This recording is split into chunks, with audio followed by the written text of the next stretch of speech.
Hi, everyone. Welcome to Everyday Real English from Real Life podcast.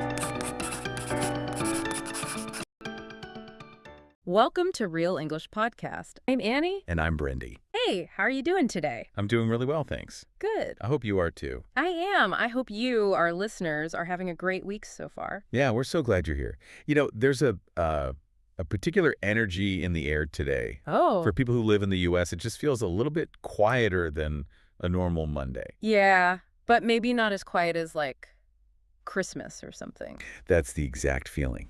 And that unique atmosphere, it brings us right to our topic, Martin Luther King Jr. Day. Exactly. So if you're learning English and you're wondering, what is this day?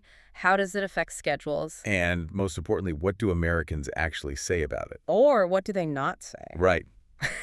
We've got you covered. But before we jump right into it, please take just a moment to like, subscribe, and share the Real English Podcast with your friends. Your support really, really helps us out. It does. And just a quick note about our speaking speed. It might feel fast, but that's just how Americans talk. You'll hear it again later, so no pressure. Okay, so let's unpack this.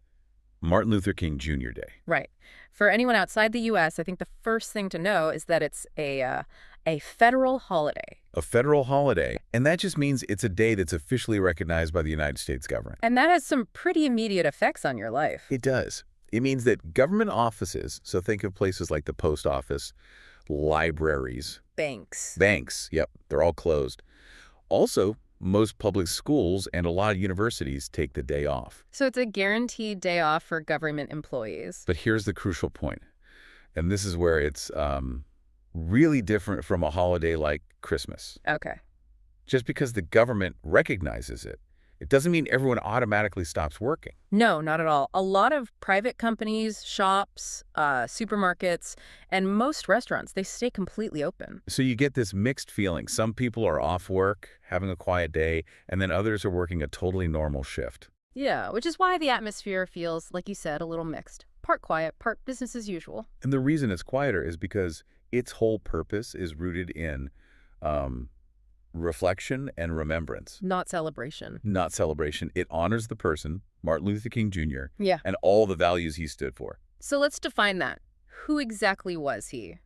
For someone just learning about American history. Well, he was arguably the most important civil rights leader in American history. Right. His work was mostly in the 1950s and 1960s, which was a really crucial time when the U.S. was dealing with intense racial discrimination. He fought for equal rights and for justice for all people, but specifically for Black Americans. Who were living under a system called segregation. And segregation, just to be clear, was a legal system. It was. It forced Black and white people to be separated in almost every public space. I mean, we're talking about separate schools, separate sections on buses. Separate drinking fountains, even. Exactly. Yeah. It was a formal system of discrimination that denied people their basic rights and dignity. And his whole mission was to end that.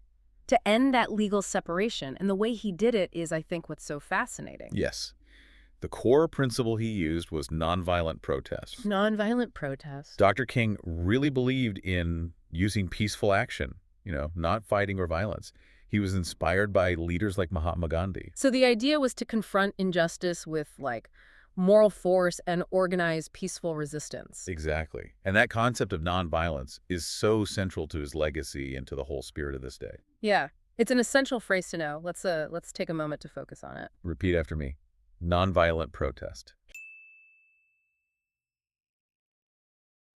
His peaceful movement led directly to huge changes in the law in the mid-1960s. Laws that finally started to dismantle segregation. Right, and he was born on January 15th, 1929. The effort to honor him with a holiday started not long after he was assassinated in 1968. And it took a long time. It was a real political struggle, but the law making it a federal holiday was finally signed in 1983. So the whole nation honors him because his actions really did change the fundamental laws of the country. Okay, now let's move into the cultural side of things. Yes. Because this is probably the most common place where English learners can make a mistake. This is the deep dive nugget you need to take away from this, that quiet atmosphere we talked about. Yeah. It's tied to reflection, thinking seriously about important social values and history. And because of that serious, reflective tone, Americans usually do not say, and this is so important, Happy Martin Luther King Jr. Day. Right.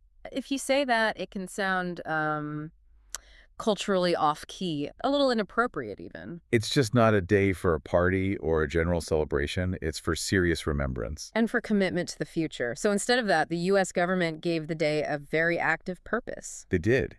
In 1994, Congress designated MLK Day as the National Day of Service. And that's where it gets really interesting. It's the only federal holiday that is specifically designated this way. The whole idea is to turn the holiday into a day on, not a day off.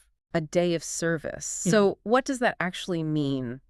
It means people are encouraged to volunteer their time to help others in their community. It's about honoring Dr. King's life through action. So what does that volunteering look like? It can be anything, really. People might volunteer at a local food bank or maybe clean up a public park. Or mentor kids, or help elderly neighbors, things like that? Exactly. It's often very local. This concept is just so important for cultural fluency. You're not just learning a term, you're learning a whole mindset for the day. Let's focus on that key phrase. We want you to feel comfortable talking about what people are doing. Repeat after me. Day of service. And let's practice the action word, the verb. Repeat after me. Many people volunteer. Okay, so since we don't say Happy MLK Day, the real English conversation you'll hear is all about practical things. Yeah, logistics. Usually schedules and plans. The phrases are simple, but you really have to know the context. So we're going to run through 4 very common phrases you'll probably hear or use. The first one is just a simple statement of fact, you might say. It's a federal holiday. Right. And then probably the most common question you'll hear about schedules. Do you have the day off? That's just a way of asking if your job or your school is closed for the day. And if you have children, you will definitely hear this one. My kids don't have school today. And if you are at work, which, a lot of people are, Yeah. you might say something like, things are pretty slow today. Notice how all of those are really neutral. Totally. They don't express any big emotion. They just talk about the reality of the day. Let's focus on those scheduling questions. They're so practical. Let's practice that key question about time off. Repeat after me. Do you have the day off? And now the statement about school being closed. Repeat after me. My kids don't have school today.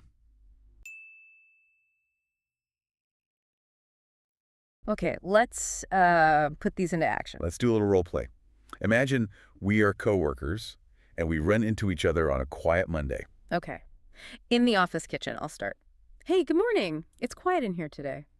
Are you off or are you working? I'm working, but I came in late.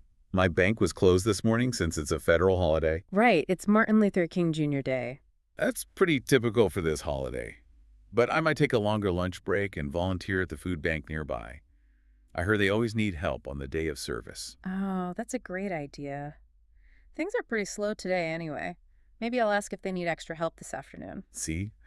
That short conversation covers all the important points. It does. The logistics, the name of the holiday. The quiet pace, and the cultural action of service. That's real English, used correctly and with, sensitivity. It shows you really understand the culture. And this brings us back to our final lesson.